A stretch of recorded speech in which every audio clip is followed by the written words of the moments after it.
Hey, how's it going guys? Give it here, and today we're going to be going over everything that's different between Black Ops 2 Zombies and Black Ops 3 Zombies. So everything that's changed in the Zombies sort of universe, what we've added, what we've taken away, and all that good stuff. So getting into this video, first up is instead of 2 hits to die, it takes 3 hits this time, which is a little bit interesting. And the main reason why they did this is because in Black Ops 3 Zombies, these zombies start running on an earlier round, which makes it a little bit more difficult. So, you know, taking 3 hits instead of 2 is a little bit easier way of dealing with the situation. The second thing on this list that they added is Gobble Gum. So they added this new sort of perk system called Gobble Gum, and it's basically you just put these Gobble Gum into your pack, and then you go into a match, and then you click on this sort of perk machine. It's more like a Gobble Gum machine, and then you get a random Gobble Gum, and then it's a random perk for a short period of time. For example, being able to be invincible for a short period of time by using clones to, you know, get the zombies away from you. That's one, and they're pretty cool because once you actually get to the Dr. Monty's factory, I believe that's what it's called, you can actually get Mega Gobble Gum, which is like Ultra Gobble Gum, which you can do like all the perks from this Gobble Gum, or like pack a punch your weapon, or do a bunch of really cool things, and it's just really cool. Another thing that I think a lot of us were really wanting to be in Zombies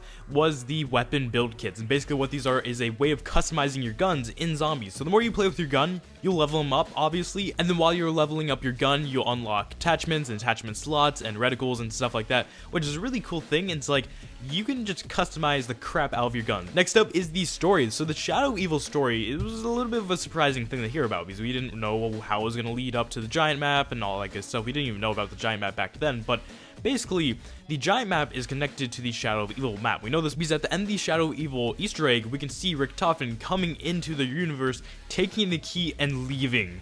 It's cool. Like, we don't know exactly how it's connected or why or whatever, but we know it's connected. And that's a really cool thing because we didn't know beforehand. We really didn't know what was going on. Another really cool thing they changed was pack a punch perks. So back in Black Ops 2, you could pack a punch your gun however many times you wanted to, but in that case, nothing really changed. The only thing that changed was your reticle. But in Black Ops 3, we're seeing these abilities added to the guns, which sort of changed the gun. And so once you have this ability activated, you can use it, and then it'll do some sort of thing to the zombies. One of them is really cool, is called Turned, and basically it turns one zombie onto the other zombies and he goes attacks them. Another one is the Fire Furnace Blast ability, I think. It basically sets all the zombies on fire, and it's just really helpful for training. Like, it's really cool, but I definitely like these perks. Next up is the new perk called Widow's Wine. This is a new perk introduced onto the Shadow of Evil map. Basically what it does is it makes it so when zombies hit you, they will get stunned and die eventually, and so you have these charges for this perk, and then you'll eventually run out of these charges after a period of time when they keep hitting you, so you'll have enough charges, and then like if they hit you 4 times and you stun them 4 times,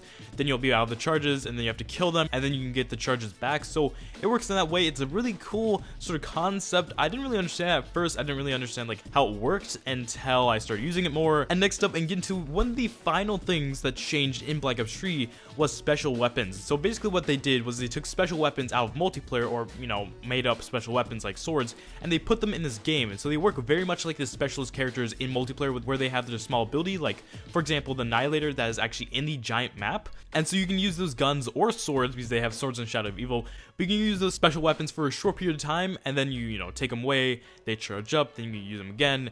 They are really powerful actually, but they don't kill a lot of zombies. Like, they're powerful, but they don't have a lot of ammo, and so it's like, it's a good thing, but it's not amazing. I definitely think it's a cool thing, but I didn't really like how they sort of executed the idea, because they put it much like the specialist, where in multiplayer you have a very short period of time to actually use it, and you can't really do a lot of damage with it.